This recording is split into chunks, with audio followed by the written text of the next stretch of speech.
कांग्रेस नेता राहुल गांधी संसदीय क्षेत्र रायबरेली में बसिथिबा बैठक खबर एवं चर्चा सभा समय जहाँ सूचना रही राहुल एवं यूपी सरकार मंत्री दिनेश प्रताप सिंह मध्य प्रबल जुक्तितर्क होता।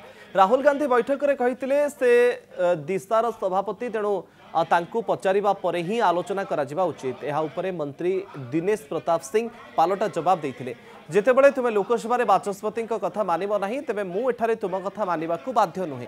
ए वक्तव्य बैठक में उत्तेजना को आहरी बढ़ाई देथिला। दुई नेतांक मध्यरे होइथिबा वितर्कर वीडियो सोशल मीडिया रे भाइराल होइछि जो राहुल गांधी एवं दिनेश प्रताप मध्य बागयुद्ध स्पष्ट भाव में शुणा मिलूँ। आपण को कही रखुचु दिनेश प्रताप सिंह एक समय गांधी परिवार बहुत निकटतर थिले जदिओ परे से सोनिया गांधी विरोध में निर्वाचन लड़ीते।